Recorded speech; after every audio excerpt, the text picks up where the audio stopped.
It was a sunny Saturday in Riverview Park, the kind of day that felt almost too perfect to be real. The sky stretched endlessly overhead, painted in shades of soft blue with just a few puffy white clouds floating lazily by.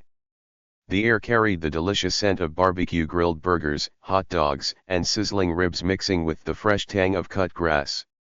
Children's laughter rang out, sharp and pure, as they raced around the park's playground, chased each other through sprinklers, or kicked balls across the field.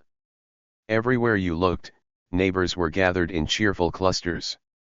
Picnic blankets were spread out, coolers packed to the brim with ice-cold drinks stood ready, and paper plates were piled high with homemade salads, chips, and sweet treats. There was an unspoken agreement in Riverview: this was a day for unwinding, for leaving worries behind, and for simply enjoying life. In the midst of all the laughter and chatter, Frank sat quietly at a weathered wooden picnic table near the edge of the park. He wasn't doing anything particularly remarkable, just sipping a glass of iced tea, his other hand resting lightly on his knee. Yet, somehow, he stood out. Frank didn't tower over anyone. He wasn't flashy or loud, and he certainly wasn't the type to draw attention to himself. In fact, most people at the park barely noticed him at first glance. To them, he looked like any other older gentleman. He was lean, his body marked by time but still carrying a subtle strength. His silver hair was neatly combed, his clothes simple but tidy khakis and a light blue button-down shirt that he had rolled up at the sleeves. If you'd asked anyone in Riverview about Frank, they'd have likely described him the same way: a kind, gentle soul. A man who adored his grandkids, always ready with a quick joke or a helping hand. He was the type of neighbor who remembered birthdays, fixed broken fences, and watered your plants when you were out of town. Harmless. Ordinary. But if you looked closer, really looked, you might have noticed the small details that didn't quite fit. It was in his eyes, sharp and calculating, constantly scanning the park. They seemed to take in everything: the clusters of families laughing, the teenagers tossing a frisbee near the parking lot, even the dogs bounding through the grass. He wasn't just idly watching, he was observing, as if each movement mattered. Then there was the way he sat, relaxed, sure, but with an air of readiness. His posture wasn't stiff, but there was something about the way his back stayed straight and his hands rested lightly that suggested he was ready to move at a moment's notice. Most people might have overlooked these things, dismissing them as quirks of an old man. But to anyone who paid attention, it was clear Frank wasn't as ordinary as he appeared. The few who knew Frank well might have whispered about his past, though even they didn't know the full story. Some said he'd served in the military, that he'd seen things most people couldn't imagine. Others claimed he used to travel the world, working in jobs that demanded a particular set of skills, jobs he never talked about. Frank, of course, never confirmed or denied any of it. He simply smiled, told them not to believe everything they heard, and went back to trimming his hedges or playing chess with the neighborhood kids. And so, most people had no reason to think twice about him. To them, Frank was just another kind-hearted grandfather enjoying a beautiful day at the park. Little did they know, the calm of that sunny afternoon was about to shatter. It started, as most things do, with something small. A stray kick sent a soccer ball rolling toward Frank's table. One of the neighborhood kids, a freckle-faced boy named Tommy, came sprinting after it. "Sorry, Mr. Frank," he called, his voice bright and cheerful. Frank leaned down and scooped up the ball with practiced ease, tossing it back to the boy with a smile. "No problem, Tommy. You playing goalie again?" Tommy grinned. "Yeah. I almost blocked 3 shots. Almost, huh?" Frank teased gently, his smile widening. "Keep practicing. You'll block them all next time." The boy laughed and ran off, leaving Frank alone again. He leaned back, taking another sip of his iced tea, his eyes drifting back to the parking lot. That was when he saw them. A group of motorcycles roared into the lot, their engines loud enough to turn heads across the park. There were 5 of them, their chrome frames glinting in the sunlight as they pulled into a row and parked. The riders dismounted one by one, pulling off helmets to reveal tough, weathered faces and leather jackets that screamed trouble. Frank's eyes narrowed slightly as he watched them. They weren't from Riverview. He'd have known if they were. Riverview was the kind of town where everyone knew everyone, and these men didn't belong. Their movements were too aggressive, too purposeful, as if they weren't here to enjoy the barbecue or the sunshine. For now, though, they kept to themselves, lighting cigarettes and talking in low voices near their bikes. The families closest to the parking lot gave them nervous glances but tried to go about their business, hoping the newcomers wouldn't cause any trouble. Frank didn't look away. His eyes stayed fixed on the group, studying them. He noticed the leader first, a tall man with a scar running down his cheek. He stood with a swagger, his hands resting on his hips as he surveyed the park like he owned it. The others followed his lead, laughing loudly at his jokes, their voices carrying over the hum of the barbecue. One of them, a burly man with tattoos snaking up his arm, smashed his cigarette under his boot and started walking toward the picnic area. Frank's hand tightened slightly around his glass. As the minutes passed, the bikers grew bolder. They wandered through the park, their loud laughter cutting through the peaceful atmosphere. They grabbed handfuls of chips from unattended tables, knocked over a stack of paper plates, and made no effort to apologize. Parents started pulling their kids closer, whispering uneasily to one another. The bikers didn't seem dangerous, not yet, but there was an unspoken tension in the air, a feeling that things could go wrong at any moment. Frank stayed where he was, his gaze never wavering. From the outside, he looked completely at ease, but anyone paying close attention might have noticed the way his shoulders shifted, just slightly, or how his fingers flexed as if testing their strength. Then it happened. The leader, Scarface, spotted Frank sitting alone and nudged one of his crew with a grin. The 2 of them started walking toward him, their boots crunching against the gravel path. "Hey, old man," Scarface called out, his voice dripping with mockery. "You look lonely over here. Mind if we join you?" Frank didn't answer right away. He simply lifted his glass of iced tea, taking a slow sip before setting it down. Scarface and his companion stopped a few feet away, towering over him. "What's the matter?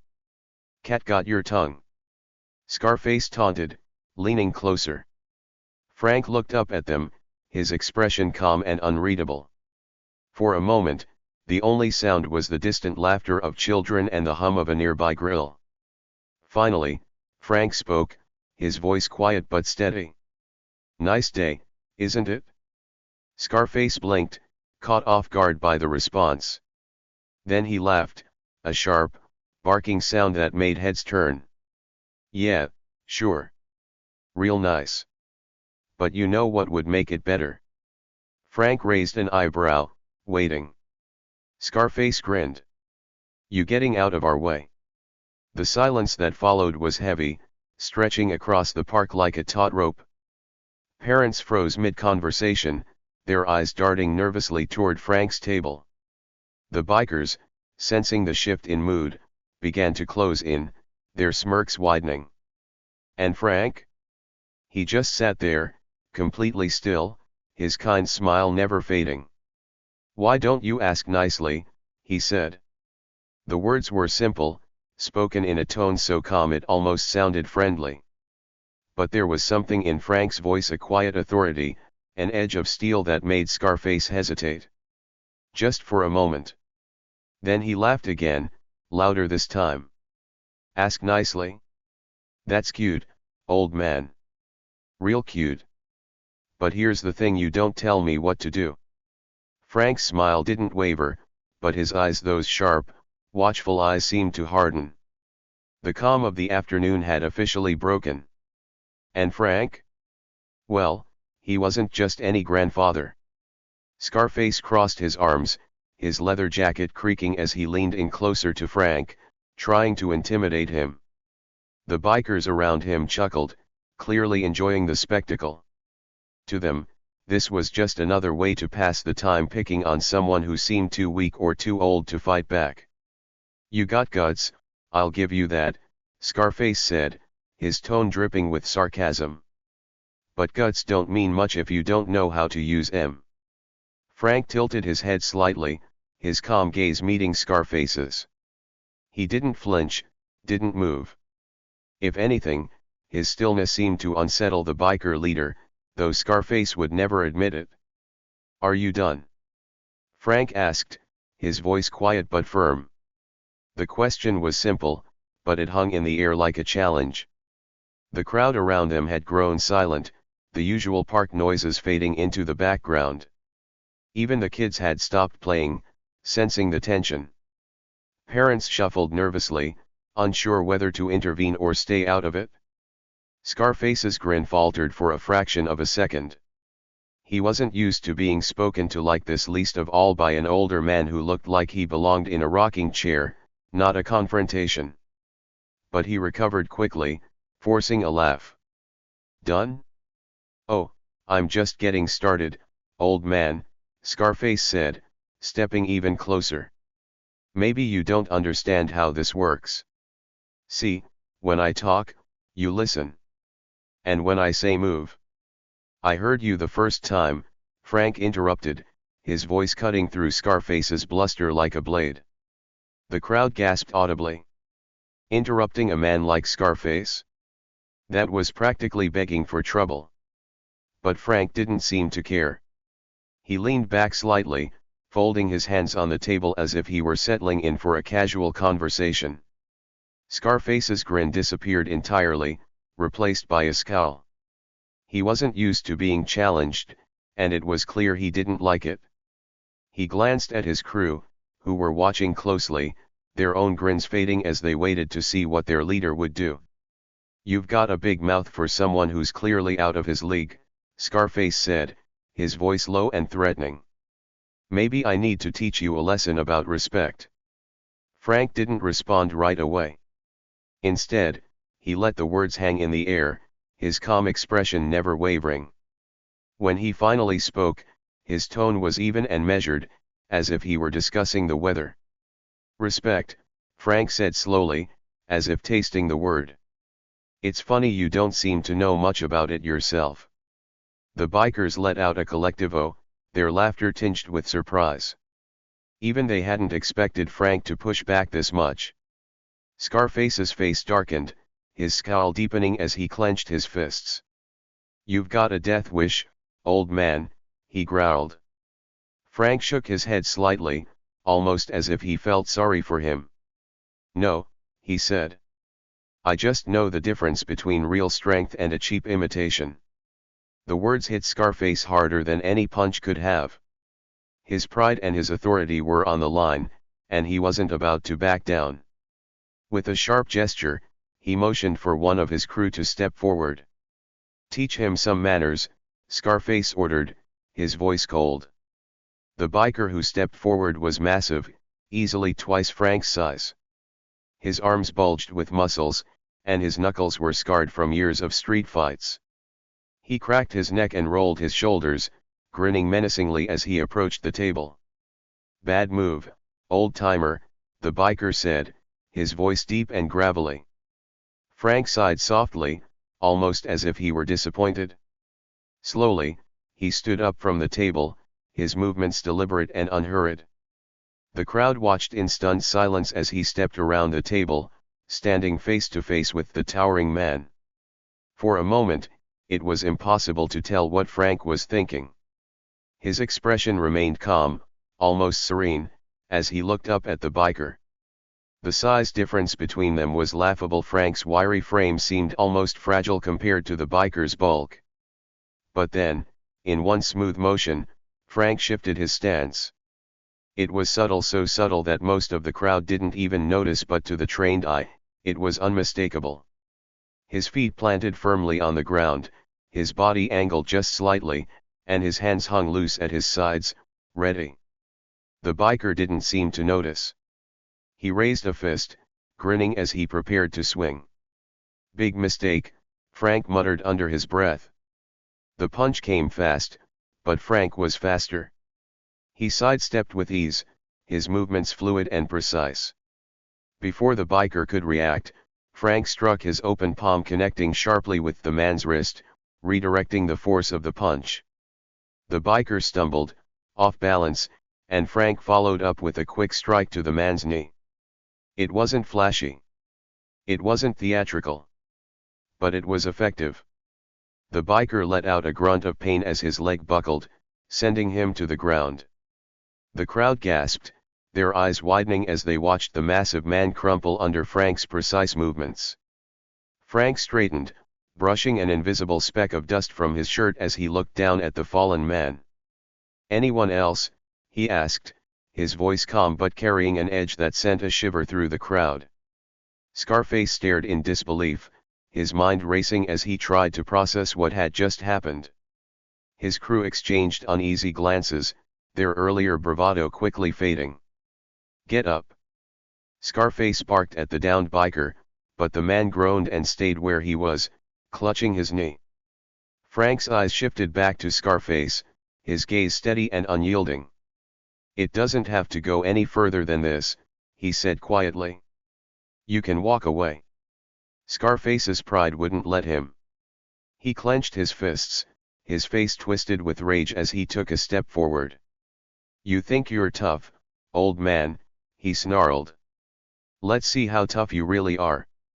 The park held its breath as Scarface lunged, his fists swinging wildly.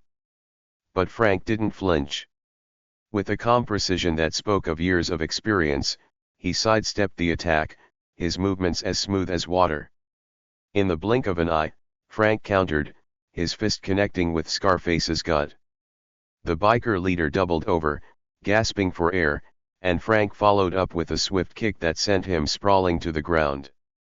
The crowd erupted into cheers, their fear replaced by awe as they watched the unassuming grandfather stand victorious.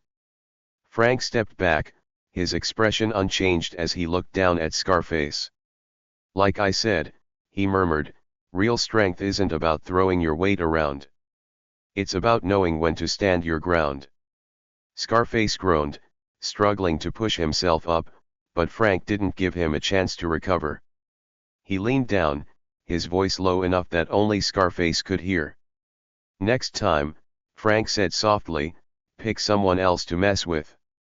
It started innocently enough. A group of bikers, notorious for stirring up trouble, rumbled into the park, their roaring engines cutting through the peaceful sounds of the neighborhood barbecue. The air shifted as heads turned toward the commotion, children pausing mid-play to gawk at the newcomers. The bikers were in imposing sight, leather jackets adorned with skull patches, heavy boots stomping on the pavement, and smirks that radiated mischief. Their leader, Jack, was the tallest and meanest looking of the bunch. His sneer seemed permanently etched into his face, and the way he carried himself made it clear he was used to being in charge. He barked orders at his crew, waving them toward the central picnic tables, where families had been enjoying their meals. "Move it," Jack snapped, kicking an abandoned ball out of his way as he claimed the best spot. The bikers didn't hesitate to shove aside chairs, coolers, and even people. A young mother grabbed her child's hand and backed away as one of the men reached for a bag of chips on her table. Drinks spilled, blankets crumpled, and the cheerful hum of the park quickly descended into uneasy silence. Frank sat a little distance away, his sharp eyes taking in the scene from under the brim of his straw hat. He held a tall glass of iced tea, the condensation pooling around his fingers. His grip tightened slightly on the glass as he watched Jack grab a soda can from another table and toss it to one of his crew without so much as a glance at the family who had brought it. "Hey, old man." Jack's voice cut through the uneasy quiet. He had noticed Frank sitting alone and decided to make him his next target. "You gonna sit there all day, or are you gonna get us a drink?" The laughter from the group was loud and harsh, a deliberate attempt to unsettle. A few families exchanged nervous glances, unsure whether to intervene or just leave. Frank didn't react at first. He continued sipping his tea, his calm demeanor a stark contrast to the chaos around him. Jack wasn't used to being ignored. His smirk widened as he stepped closer, his boots crunching on the gravel path. "What's the matter, Grandpa?" he sneered. "You hard of hearing?" I said. Frank stood up slowly, cutting Jack off mid-sentence. He wasn't a large man, but something about the way he carried himself commanded attention. His movements were deliberate, unhurried, as if he had all the time in the world. "Why don't you ask nicely?" Frank said, his voice calm but firm, with an undertone that carried farther than his quiet tone should have. Jack's sneer faltered for a split second before he recovered, his crew laughing even louder to cover the brief slip in their leader's confidence. "What are you gonna do, huh?" Jack taunted. "Lecture me to death." Frank didn't respond immediately. He simply stared at Jack, his calm gaze unwavering. The silence between them was heavy, making the tension in the air almost unbearable. Some of the bikers shifted uncomfortably, though they'd never admit it. Nearby families started gathering their things, some whispering about leaving before things escalated. But others stayed, curiosity outweighing their fear. There was something unusual about Frank's stillness, something that made people pause and watch. Jack took another step closer, his posture aggressive. "Let me spell it out for you, old man," he said, his voice dropping into a low growl. "We're here now, and we're in charge. So why don't you grab your little glass of tea and—" Frank raised a hand, stopping Jack mid-sentence again. It wasn't a threatening gesture, but it had an undeniable authority that caught everyone's attention. "That's enough," Frank said simply. The laughter stopped. Even Jack blinked in surprise, clearly not expecting such a direct response. His face twisted into an ugly scowl as he realized the old man wasn't going to back down. "Oh, you think you're tough?" Jack said, his voice laced with mockery. "You don't look like much to me." Frank tilted his head slightly, studying Jack with the same calm expression. "Looks can be deceiving," he said. Jack's scowl deepened, and he glanced back at his crew. "You hear that, boys? Grandpa thinks he's got something to prove." The bikers erupted into laughter again, their jeers echoing through the park. Jack turned back to Frank, his sneer returning. "All right, tough guy. Let's see what you've got." Frank didn't move. He didn't raise his voice or his fists. Instead, he took a slow, deliberate sip of his iced tea and set the glass down on the table behind him. The motion was so calm, so precise, that it only made Jack angrier. "You think this is funny?" Jack spat, stepping even closer. Frank finally spoke, his voice steady and quiet. "No," he said. "But I think you're about to learn something important." The tension in the air was palpable now. Even the bikers had stopped laughing, their focus entirely on the confrontation. Jack's pride wouldn't let him back down, but there was a flicker of uncertainty in his eyes as he stared at the man who refused to be intimidated. "All right," Jack growled, cracking his knuckles. "Let's settle this." Before Jack could move, one of the younger bikers grabbed his arm. "Boss, maybe we should." Jack shoved him aside, his glare shutting the younger man up. "I don't need your advice," he snapped. Frank didn't react. He stood perfectly still, his posture relaxed but his eyes sharp. His calm confidence only seemed to enrage Jack further. The leader of the bikers took one final step forward, his fists clenched and his sneer widening as he prepared to make an example out of Frank. And that's when it happened. In one fluid motion, Frank shifted his stance, his feet planting firmly on the ground. The change was subtle, so subtle that most of the crowd didn't notice. But to those paying close attention, it was as if a switch had been flipped. Frank's demeanor hadn't changed, but the air around him had. Jack didn't seem to notice. Or maybe he didn't care. Either way, he took a swing, his fist aimed squarely at Frank's face. Frank moved like water. Smooth, precise, and impossibly fast. He sidestepped the punch with ease, his hands snapping up to catch Jack's wrist in mid-air. The crowd gasped as Frank twisted Jack's arm in one swift motion, forcing the larger man off balance. Before anyone could react, Frank let go, sending Jack stumbling backward. The biker leader barely managed to stay on his feet, his face a mix of shock and fury. "Careful," Frank said, his tone calm but carrying an edge that made the hairs on the back of Jack's neck stand up. "You might hurt yourself." For a moment, nobody moved. The bikers stared in stunned silence, their earlier bravado replaced by uncertainty. Jack straightened, his hands trembling slightly as he glared at Frank. "You're gonna regret that," Jack snarled. Frank didn't respond. He simply adjusted his stance again, his movements unhurried and deliberate. The crowd watched in stunned silence, their fear giving way to awe as they realized that this wasn't just any ordinary grandfather. Jack's face twisted with rage as he stepped forward again, his movements less controlled this time. He swung his arm in a wide arc, aiming to catch Frank off guard with sheer force. But Frank, still unnervingly calm, shifted slightly to the side, letting the punch sail harmlessly past him. The crowd let out a collective gasp. Some of the children clung to their parents, watching with wide eyes. The bikers, once jeering and cocky, now exchanged uncertain glances. "Boss, maybe we should let it go," one of them muttered under his breath. Jack spun around, his face red with anger. "Shut it," he barked, pointing a finger at the younger biker. His voice cracked slightly, betraying the frustration bubbling beneath the surface. "I don't need your advice." Frank's voice cut through the tense air, steady and even. "You're not thinking clearly," he said, his tone almost fatherly. "Walk away before you do something you'll regret." Jack let out a harsh laugh, but there was no humor in it. "Regret?" he sneered, pointing at Frank. "The only thing I'll regret is not teaching you a lesson sooner." Frank sighed, almost as if he pitied the man. "You've made up your mind, then?" Jack didn't answer. Instead, he lunged at Frank with both hands, intending to shove him backward.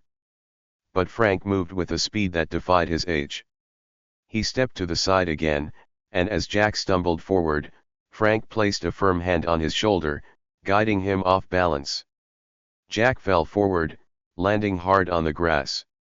The crowd winced in unison as he hit the ground, his face flushed with humiliation. "Enough," Frank said firmly, his voice carrying a quiet authority that silenced even the bikers. But Jack wasn't listening. Pride and anger had blinded him to reason, and he scrambled to his feet, wiping dirt off his jacket. "You're dead, old man," he spat, his voice shaking with fury. Before Jack could attack again, one of the larger bikers stepped forward, holding up his hands. "Boss, come on," he said cautiously. "This guy, he's not normal. Let's just pack it up and go." The biker's words hung in the air, and for a moment, it seemed like Jack might actually listen. But then his eyes landed on the growing crowd of onlookers. Families, children, even a few joggers had stopped to watch. Jack couldn't back down now. Not in front of this audience. He shoved his crew member aside, his focus locked on Frank. "Nobody tells me when to walk away," he growled. "And definitely not some washed-up old man." Frank's posture remained relaxed, but his eyes hardened. He could see there was no reasoning with Jack anymore. The man was too far gone, too consumed by his own pride to think clearly. "You're making a mistake," Frank said quietly, but there was no trace of fear in his voice. Jack lunged again, but this time he didn't swing wildly. He went low, aiming to tackle Frank to the ground. It was a dirty move, but Jack wasn't playing fair anymore. The crowd held their breath as Jack charged, his boots pounding against the grass.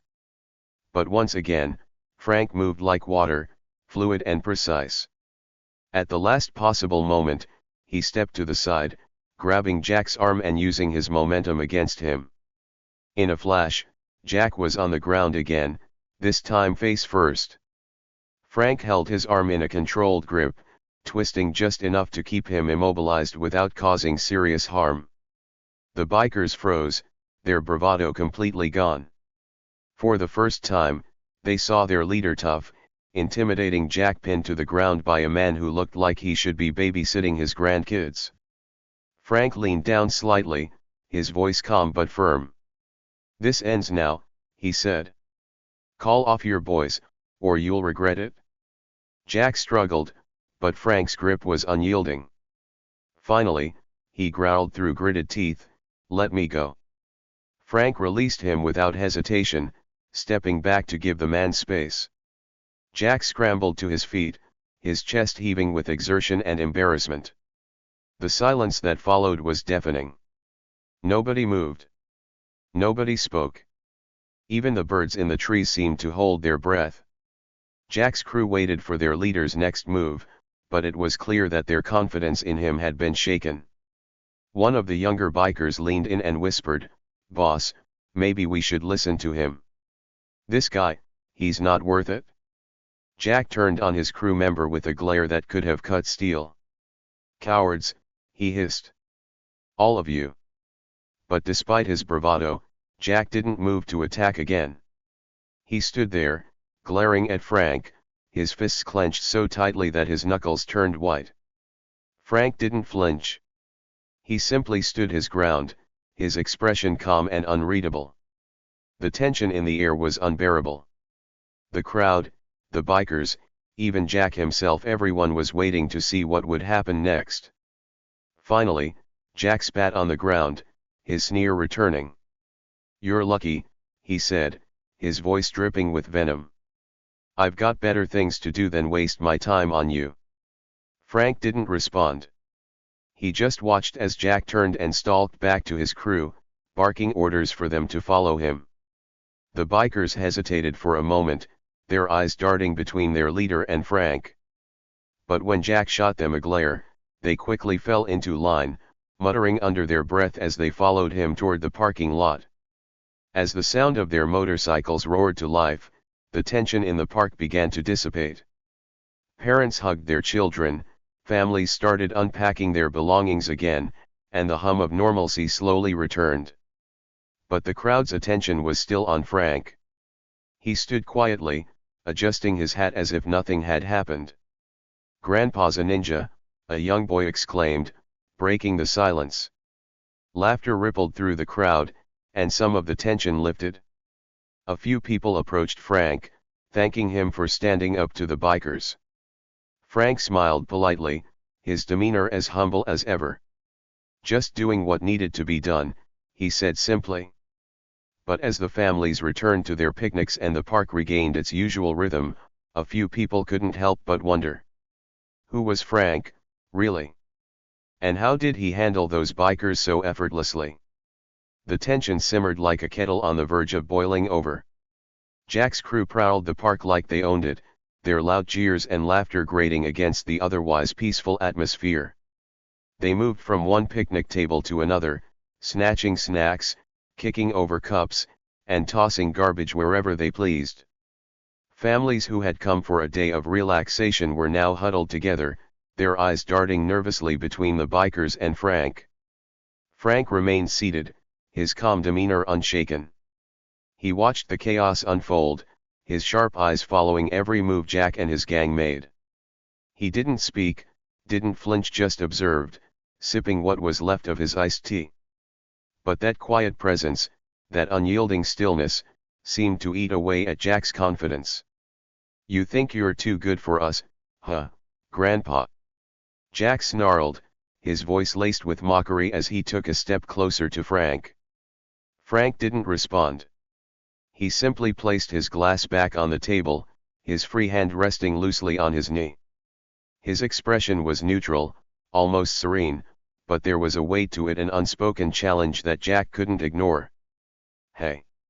Jack barked, his tone more aggressive now. "I'm talking to you." Still, Frank said nothing. One of the younger bikers, a wiry kid with too much to prove, saw an opportunity. Smirking, he swaggered over to Frank and snatched the glass of iced tea right off the table. "You're done with this, old man," the kid said, tipping the glass over and letting the contents spill onto the grass. The sound of liquid hitting the ground was louder than it should have been, punctuated by the collective gasp of the onlookers. Children clung to their parents, some peering through parted fingers. Even a few of the bikers seemed surprised by the boldness of their younger companion. Frank sighed deeply and stood up, moving with a deliberate slowness that made the young biker take an involuntary step back. Frank brushed his hands off and turned to face the group, his calm gaze landing squarely on Jack. "You boys don't know when to stop, do you?" he said, his voice low but clear. Jack chuckled, the sound sharp and hollow. He stepped forward, towering over Frank, his leather jacket creaking as he squared his shoulders. "And what are you gonna do about it?" he sneered. Frank's lips curved into a small, knowing smile. It wasn't cocky, nor was it mocking. It was the kind of smile that came from someone who had seen it all before. A chill seemed to ripple through the crowd as he calmly rolled up his sleeves, revealing lean but well-defined forearms marked with faint scars. "Let's find out," Frank said simply. Jack blinked, his bravado faltering for just a moment. The younger biker who had spilled Frank's drink took a step back, looking at his boss as if to say, "Is this guy serious?" But Jack couldn't back down now, not with everyone watching.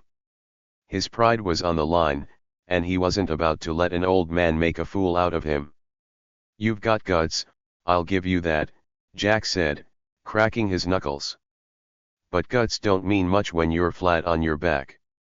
The bikers laughed, their confidence returning as Jack advanced on Frank. But the crowd watching wasn't so sure anymore.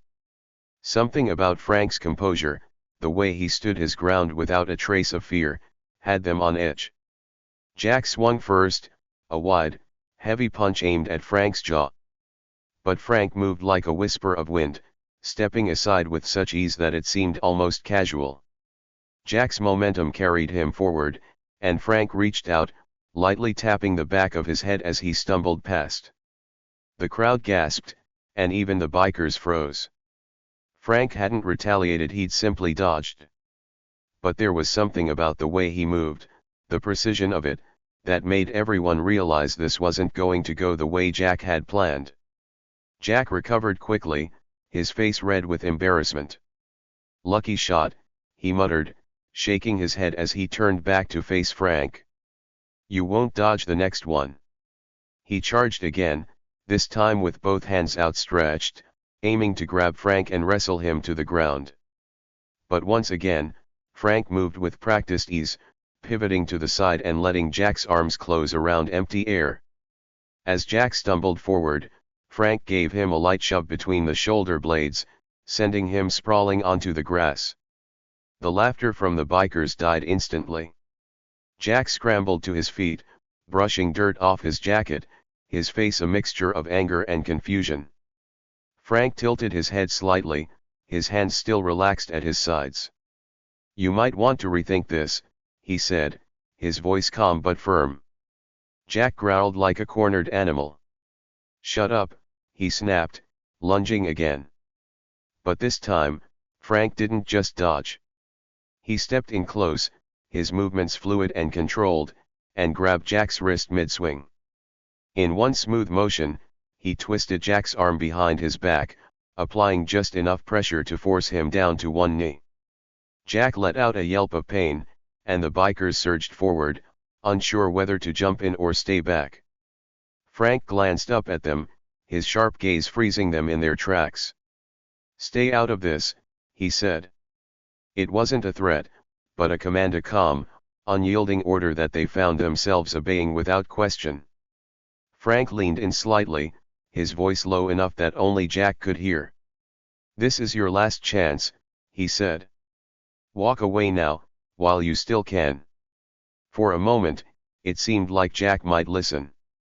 His breathing was ragged, his pride clearly bruised, but the look in his eyes was one of pure stubbornness. Frank released him and stepped back, giving him the space to make a choice. Jack rose slowly, his arm cradled against his chest, and glared at Frank with all the hatred he could muster. "You're gonna regret this," he hissed. Frank didn't respond. He simply watched as Jack limped back toward his crew, muttering under his breath. The bikers seemed torn between loyalty to their leader and the growing realization that they might be in over their heads. "Boss, maybe we should," one of them began, but Jack cut him off with a glare. "Shut up," Jack snapped. He turned back to Frank, pointing a finger at him. "This isn't over." Frank raised an eyebrow but said nothing. Jack spat on the ground, then jerked his head toward his crew. "Let's go," he barked. The bikers hesitated, exchanging uneasy glances before following Jack toward the parking lot. The roar of their motorcycles filled the air as they sped off, leaving the park in uneasy silence. Frank sat back down, picking up the empty glass that had once held his iced tea. He glanced at the spilled drink on the ground and shook his head with a small, rueful smile. The families in the park began to stir, their whispered conversations carrying a mixture of relief and awe. A young boy tugged on his mother's sleeve and pointed at Frank. "Mom, is he a superhero?" Frank chuckled softly, the sound barely audible over the hum of the crowd. He looked around the park, his gaze lingering on the families who had watched the scene unfold. He gave a small nod, as if to reassure them that everything was okay. But as the chatter grew and the park slowly returned to normal, one question lingered in the minds of everyone who had been there. Who was Frank, really? As the bikers' roaring motorcycles faded into the distance, the park gradually exhaled the breath it had been holding. Parents began to cautiously relax, children returned to their games, and the once scattered picnic groups resumed their meals with quiet conversations. Yet, the incident hung in the air like the final notes of a suspenseful song. Frank, meanwhile, sat back in his chair with the same unassuming grace that had characterized him all afternoon. He picked up his sandwich and took a bite, as though nothing extraordinary had happened. But the truth was, he had everyone's attention now. From across the way, a bold teenager approached him, his curiosity outweighing his fear. "Hey, mister," he began, his voice cracking slightly. "How'd you do that? That guy was huge, and you just handled him." Frank looked up at the boy with a friendly smile. "Just an old man who's been around a while," he said, his tone light and nonchalant. "Yeah, but, like," the boy fumbled for words. "Are you, like, a karate master or something?" Frank chuckled, shaking his head. "Something like that." He winked before taking another bite of his sandwich. But the boy wasn't the only one watching. Nearby, a middle-aged woman who had been shepherding her two kids earlier now approached Frank with cautious steps. "Thank you," she said softly, her hands wringing nervously. "For what you did back there. I didn't know what we were going to do if they got worse." Frank's kind smile returned. "Nothing to thank me for," he replied. "Sometimes, people just need to be reminded of their manners." The woman smiled weakly, clearly not convinced. "Still, you were brave. And, good with them." She hesitated, then asked the question that had been on everyone's mind. "Have you done that kind of thing before?" Frank set down his sandwich, his smile faltering for the briefest moment before it returned. "Let's just say I've dealt with my share of troublemakers." The woman nodded, sensing she wouldn't get more out of him. "Well, thank you again. You kept everyone safe." She turned back to her kids, gently ushering them away, but not without one last glance at Frank, her expression thoughtful. As the afternoon wore on, the park began to feel normal again. The scent of grilling burgers filled the air, children chased soccer balls, and the hum of conversation returned to its usual volume. But even as the peace resumed, subtle signs of lingering unease remained. A small group of fathers gathered near the barbecue pit, their voices low but animated. "Did you see the way he moved?" one man whispered. "Like he knew what was coming before it even happened," another replied, shaking his head. "That wasn't normal. I mean, the guy's what? 70. Maybe older," the first man added, glancing over at Frank, who sat quietly at his table. "He's not just some random grandpa." Their conversation was interrupted by the sharp clang of a spatula hitting the grill. "You guys are overthinking it," said another dad, flipping burgers with exaggerated confidence. "He probably did some judo back in the day. Maybe he's ex-military.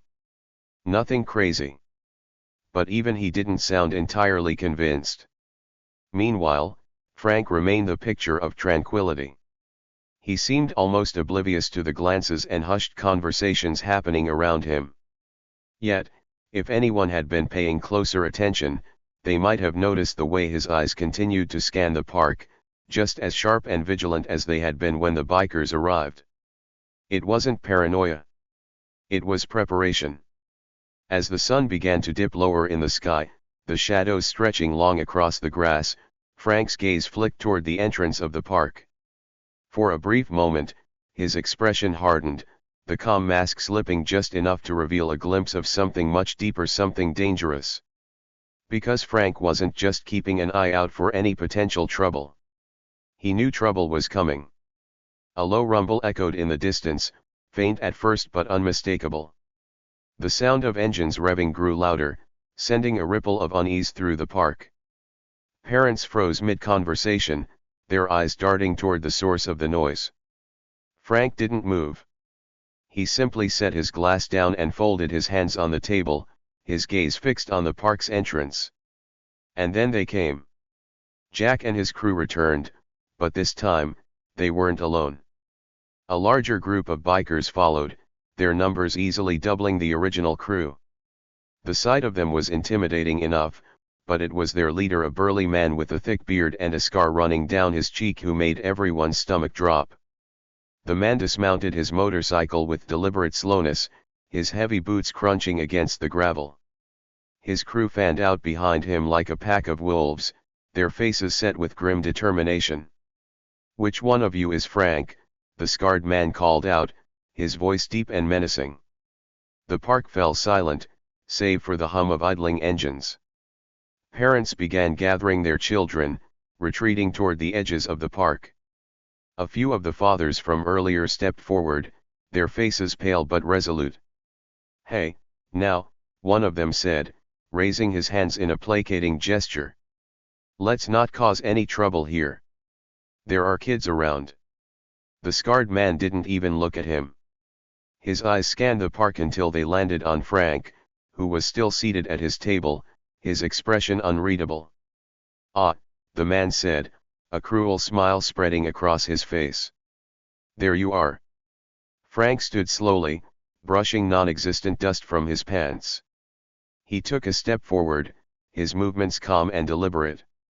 The tension in the air was palpable, every eye in the park locked on him. "What do you want?" Frank asked, his voice steady. The scarred man chuckled, the sound low and gravelly. "I heard you gave my little brother a hard time earlier," he said, jerking his thumb toward Jack, who stood slightly behind him, his face a mixture of anger and embarrassment. Frank's gaze flicked to Jack, then back to the leader. "Your brother needs to learn some respect," he said evenly. The crowd gasped audibly, and Jack's face turned red with fury.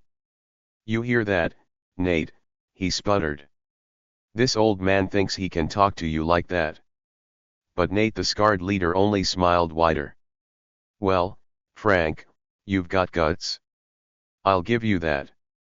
He cracked his knuckles, the sound sharp and deliberate. "But guts won't get you out of this." Frank tilted his head slightly, his expression as calm as ever. "You might want to think this through," he said, his tone almost conversational. Nate laughed, a harsh, barking sound. "Oh, I've thought it through," he said. "And when I'm done with you, you're gonna wish you'd stayed in your rocking chair." Frank sighed softly, rolling his shoulders as though loosening them up. The crowd watched in stunned silence, their fear mingling with a strange sense of anticipation. Because while the bikers were brimming with confidence, there was something about Frank that made it impossible to count him out. He wasn't just standing his ground, he was preparing for battle. Frank's words hung in the air, calm and measured, a striking contrast to the chaos that surrounded him. The bikers, sprawled across the grass, groaned in pain, clutching at ribs and jaws, their confidence shattered like glass. Parents and children stood frozen in shock, their gazes fixed on the unassuming man who had just taken down an entire gang without breaking a sweat. Jack pushed himself up on one elbow, his lip bloodied, his breath ragged. This isn't real," he sputtered, his voice tinged with disbelief. "You're not just some old guy." Frank straightened, brushing dirt off his hands as if he had just finished a routine chore. His silver hair gleamed in the fading sunlight, and his sharp eyes met Jack's with a piercing intensity. "I told you," he said, his voice low and steady, "you should have thought this through." Before Jack could respond, the leader of the gang, Nate, stepped forward, his massive frame radiating menace. He hadn't intervened during the initial fight, watching instead with a calculating stare. Now, his scarred face twisted into a grin that didn't reach his eyes. "Impressive, old man," Nate said, clapping his hands slowly. The sound echoed through the park, sending chills through the onlookers. "But I'm not like those fools you just put down. You think you've won? This is just the beginning." Frank didn't flinch. He stood his ground, his posture relaxed but alert, his eyes never leaving Nate's. "If you're smart," Frank said, "you'll walk away now. I don't want to hurt you." The crowd held its breath as Nate threw his head back and laughed, the sound deep and mocking. "Hurt me," he repeated, stepping closer. "Do you have any idea who you're dealing with?" Frank's expression didn't waver. "Do you?" The tension snapped like a coiled spring as Nate lunged, his massive fist swinging toward Frank with the force of a wrecking ball. But Frank was ready. He sidestepped the blow with a fluid grace that seemed almost unnatural for a man of his age. His counter-strike was swift and precise, a quick jab to Nate's ribs that sent the giant stumbling back. Nate growled, his face contorted with rage. "You're faster than you look," he snarled, charging again. This time, he aimed a powerful kick, but Frank anticipated it, catching Nate's leg mid-air and twisting sharply. Nate howled in pain as he crashed to the ground. The bikers who were still conscious began to scramble to their feet, rallying behind their leader. "Get him!" Jack shouted, his voice shaky but determined. What followed was a flurry of motion, a blur of fists, feet, and calculated movements as Frank took on the group once more. But this time, Nate wasn't just watching. He fought with a raw intensity, his brute strength clashing against Frank's refined technique. For every wild swing Nate threw, Frank responded with a precise counter, his movements a masterclass in control. The crowd couldn't believe their eyes. Mothers clutched their children tighter, fathers exchanged stunned glances, and the teenagers who had been filming with their phones whispered in awe. Then, it happened, the moment that changed everything. Nate, desperate to turn the tide, reached into his jacket and pulled out a knife. The blade glinted in the sunlight, drawing gasps from the onlookers. "Frank!" someone shouted, but Frank didn't need the warning. His sharp eyes had already locked onto the weapon. Nate lunged, the knife slashing through the air, but Frank moved with a speed that defied his years. He grabbed Nate's wrist, twisting it with enough force to disarm him, the knife clattering to the ground. Before Nate could react, Frank delivered a series of rapid strikes that left the hulking man gasping for air and collapsing to his knees. Frank stepped back, his breathing steady, his gaze cold and unyielding. "I warned you," he said simply. As Nate slumped to the ground, defeated, the crowd erupted in a mix of cheers and stunned murmurs. The bikers, seeing their leader incapacitated, began retreating, dragging their injured comrades with them.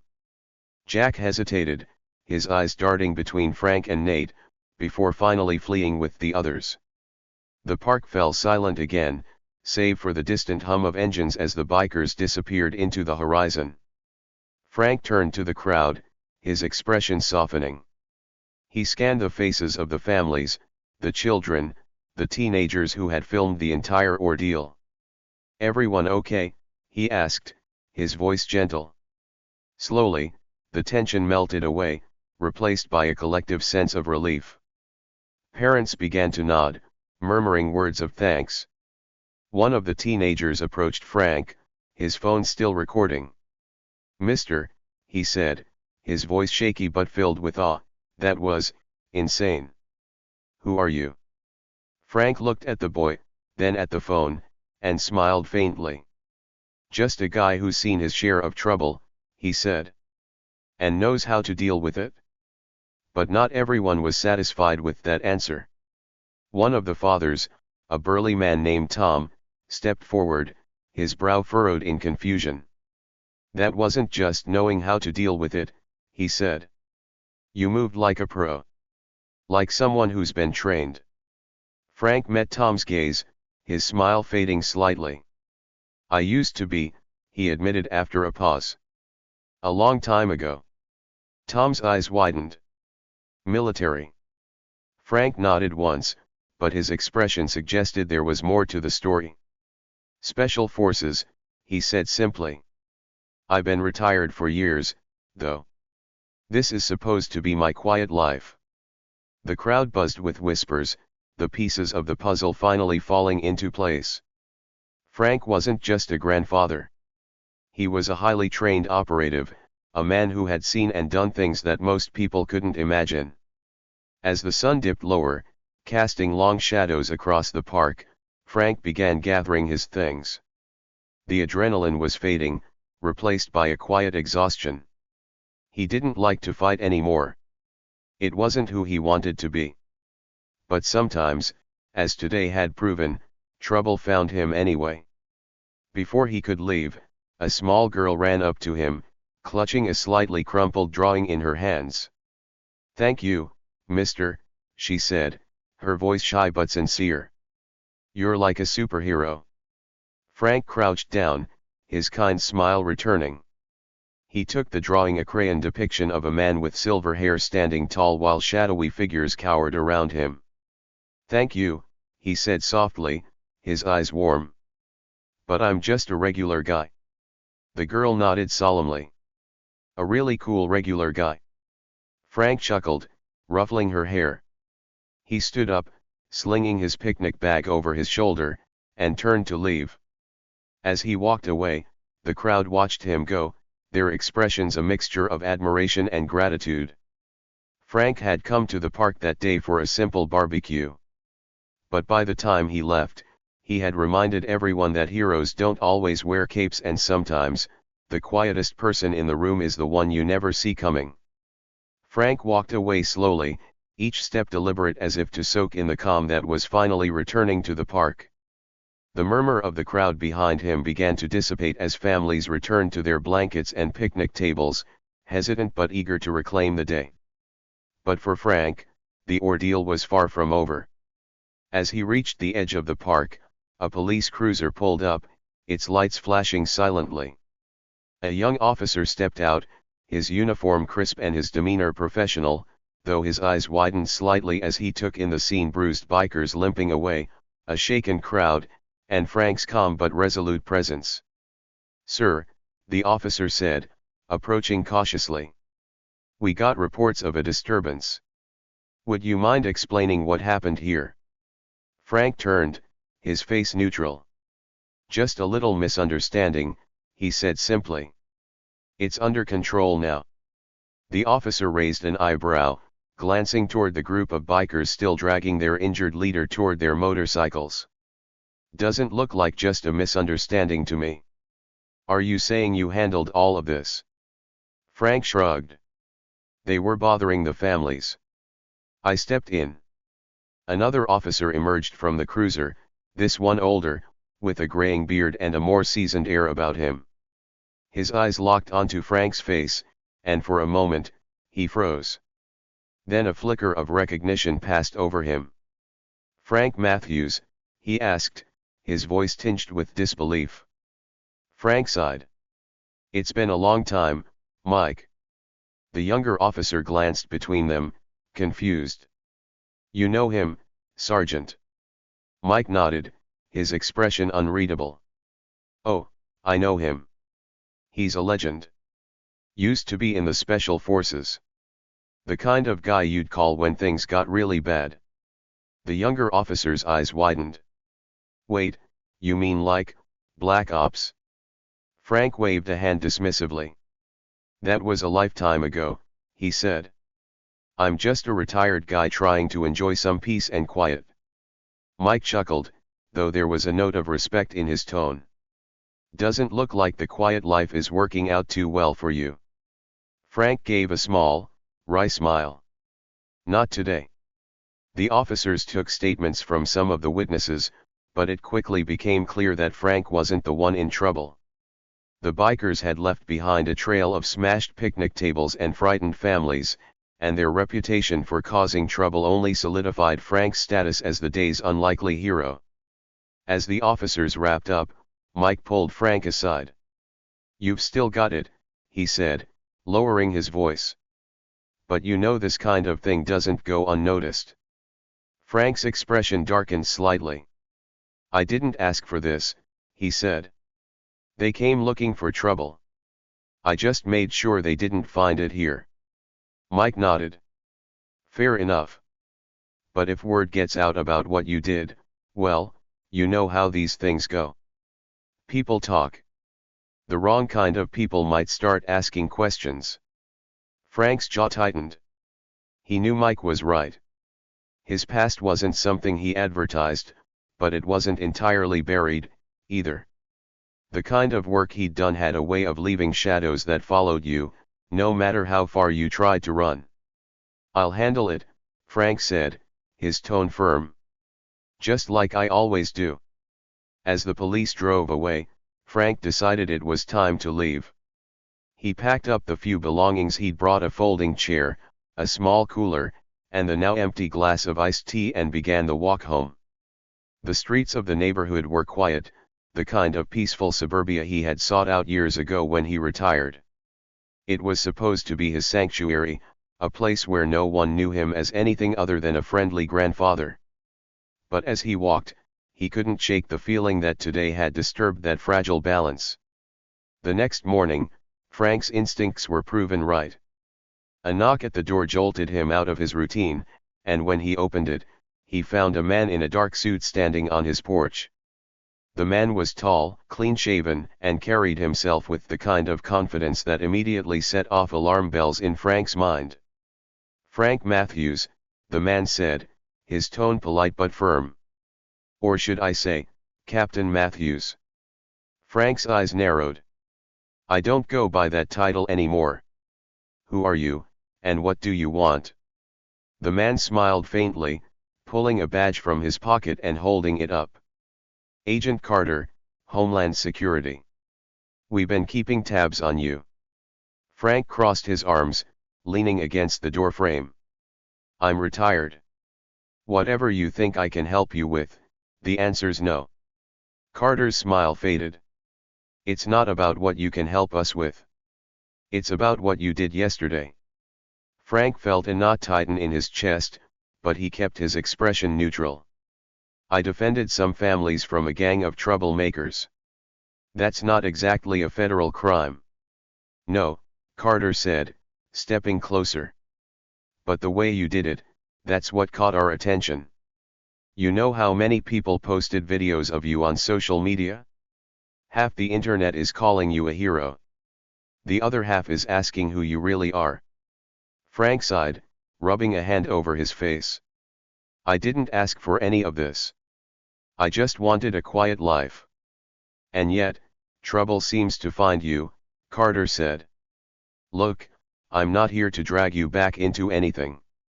But you should know when someone with your skills makes a public display like that, it raises eyebrows.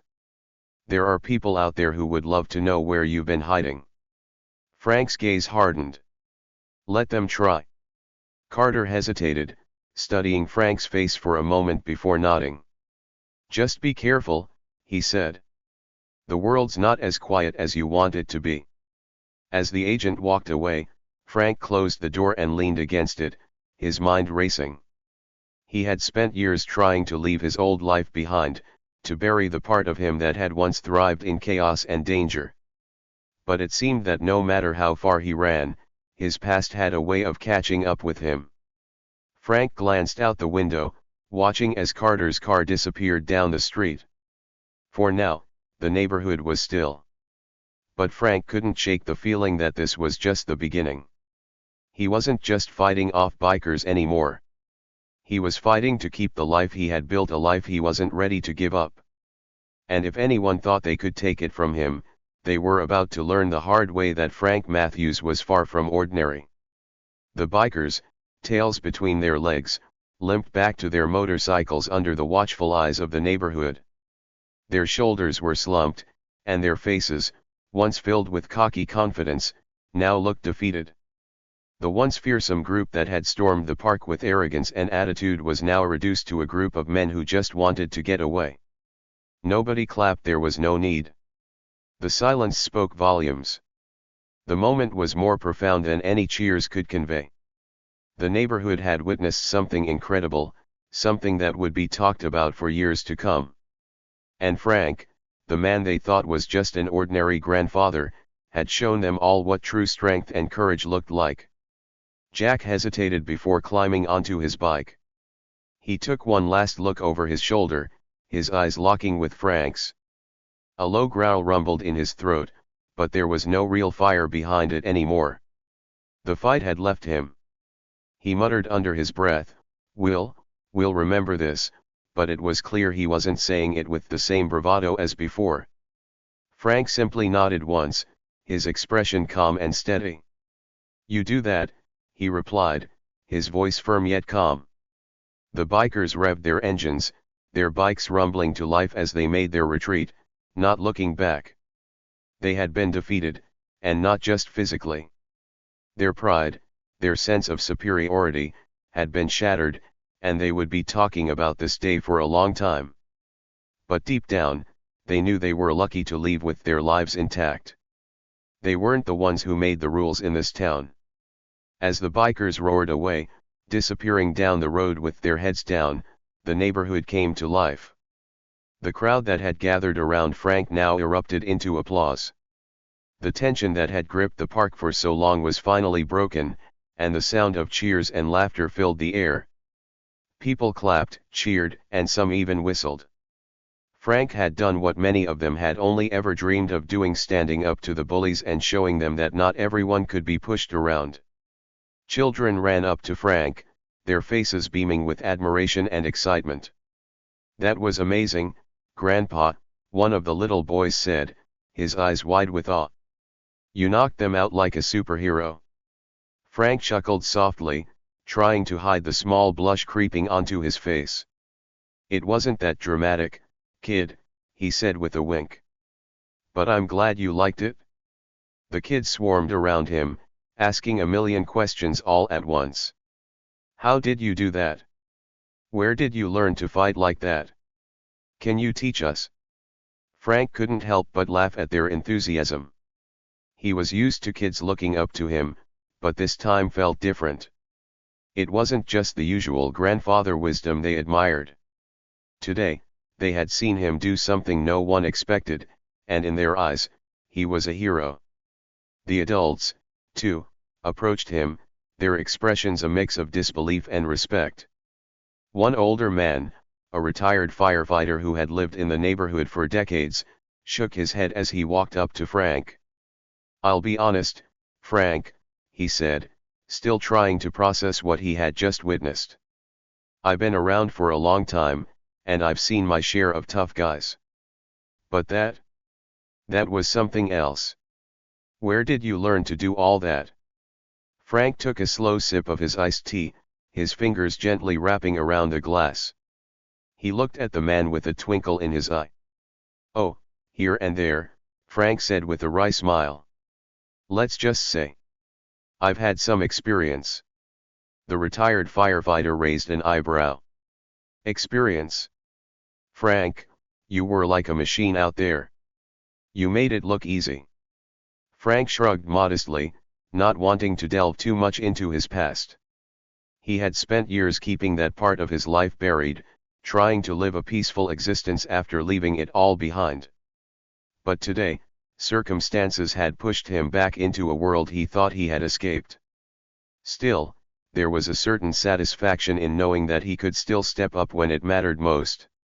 The older man continued to stare at him, clearly not satisfied with the answer, but Frank wasn't going to give him more than that. He didn't need to. Frank had made his point, and everyone had seen exactly what he was capable of. It was enough. Another woman, a young mother with 2 children in tow, approached Frank cautiously. Are you okay? She asked, her voice soft, as if she wasn't sure if she should be worried or impressed. Frank smiled gently at her. I'm fine. Nothing a good nap and some dinner won't fix. He gestured to the children standing beside her. But I think these 2 are the real winners here. The little girl, who had been watching him in wide-eyed wonder, looked up at her mother. Mom, he's like a superhero, she whispered. The boy nodded in agreement, as if he had just learned that the elderly man everyone knew as Grandpa Frank was, in fact, a secret powerhouse. The woman chuckled nervously. I don't think he's a superhero, sweetie, she said, ruffling her daughter's hair. But maybe he's the next best thing.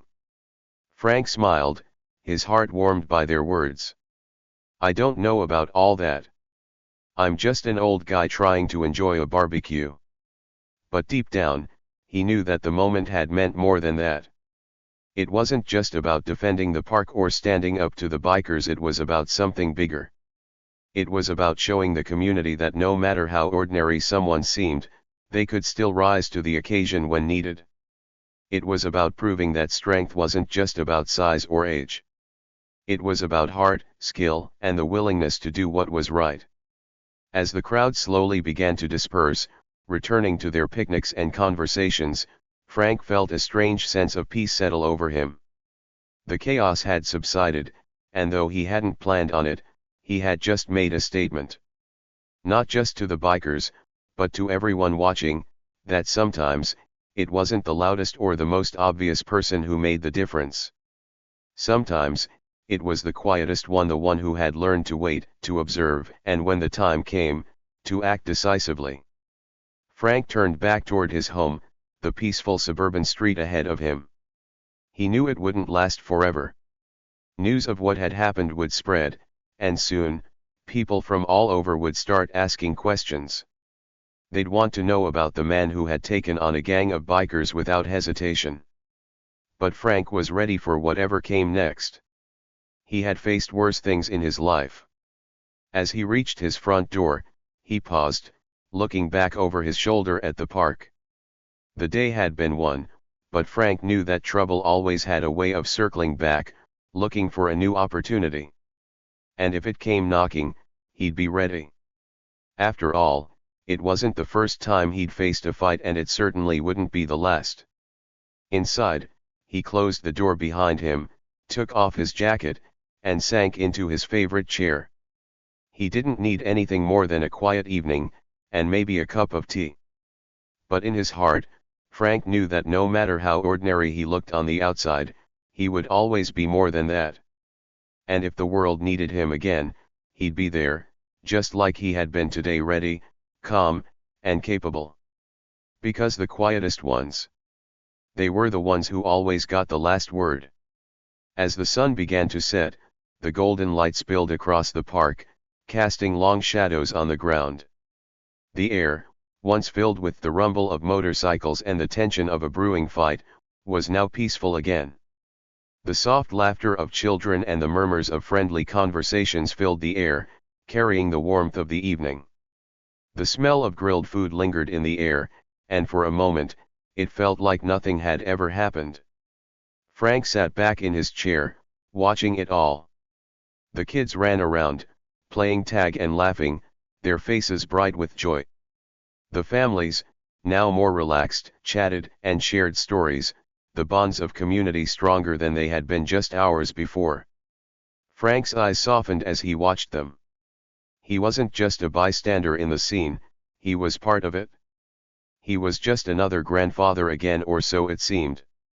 To anyone looking at Frank now, he was simply the quiet old man who had lived in the neighborhood for years, always friendly but never one to draw attention to himself. To them, he was the kind of man you'd wave to across the street, the one who gave you a knowing smile when you passed by, the one who always seemed to have a kind word for the children, or a piece of advice for anyone willing to listen. But Frank knew, and maybe the people who had been watching him closely today knew, too, that sometimes, the quietest people have the loudest stories. It wasn't just the loud, brash bikers or the people who made a scene who made an impact on the world. It wasn't always the ones who shouted the loudest or looked the strongest that left a mark. Sometimes, it was the ones who didn't say much, who watched from the sidelines, who had the most power. Frank had never been the type to boast. He didn't need to. Life had taught him that the strongest actions were often the ones done in silence. It wasn't the noise or the force of the battle that mattered, it was the purpose behind it. The quiet strength of someone who understood when to fight, and when to stand still, was far more powerful than any display of force. As Frank sat there, sipping his tea, the memories of the day came rushing back. The fight with the bikers had been unexpected. He hadn't planned for it, but sometimes life didn't give you a choice. When push came to shove, when the people around you needed someone to step up, you didn't hesitate. You did what had to be done. And that's exactly what Frank had done. He had shown the community that strength wasn't about muscle or size. It was about heart and the courage to stand up for what was right, no matter the odds. He looked out over the park again, his gaze softening as he watched a group of kids playing soccer. They didn't know it, but they had learned a lesson today, too. They had seen what could happen when someone decided to do the right thing, even when everyone else was too scared to try.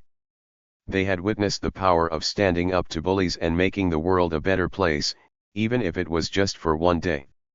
Sometimes, the quietest people had the loudest stories, Frank thought again, his mind drifting back to the days of his youth. He had lived a life full of battles, some physical, some emotional that no one would ever hear about. He had been a soldier, a protector, and a fighter long before he became the calm, unassuming grandfather everyone knew him as now. He had walked through fire and come out stronger on the other side. But he didn't need to talk about it. His actions spoke for themselves. That's what made him different.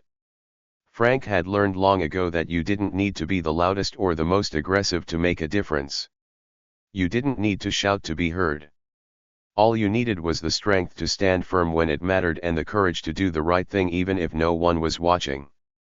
Frank's life wasn't filled with grand gestures or flashy displays of power. But it was filled with quiet moments of strength, moments when he chose to stand tall, to protect those who couldn't protect themselves, to show kindness when it was needed most, and to speak up when others were too afraid to. And that was enough. In a world full of noise, sometimes it was the quiet ones who made the biggest impact. The neighborhood was quieter now, the sun dipping lower in the sky as the evening stretched on. Frank took another sip of his iced tea and let out a deep breath, feeling the weight of the day finally lifting from his shoulders. He didn't need anything more than this peace, calm, and the knowledge that he had done what needed to be done. As the last of the bikers disappeared down the road, Frank felt the weight of their departure settle in. He had taught them all a lesson, not through force or anger, but through quiet strength and unwavering resolve. The park had been his battlefield, and now, it was his victory. The community knew what he was capable of, but more importantly, they had learned the lesson he had been trying to teach all along: strength didn't always come in the form of brute force. Sometimes, it came in the form of a calm presence, a steady hand, and the courage to do what others wouldn't. And that was enough. The quiet ones, the ones who listened more than they spoke, the ones who didn't need to boast or brag, they were the ones who could change the world. They were the ones who had the power to make a difference, even when the world didn't expect it. Frank stood up from his chair, stretched his arms above his head, and took one last look at the park.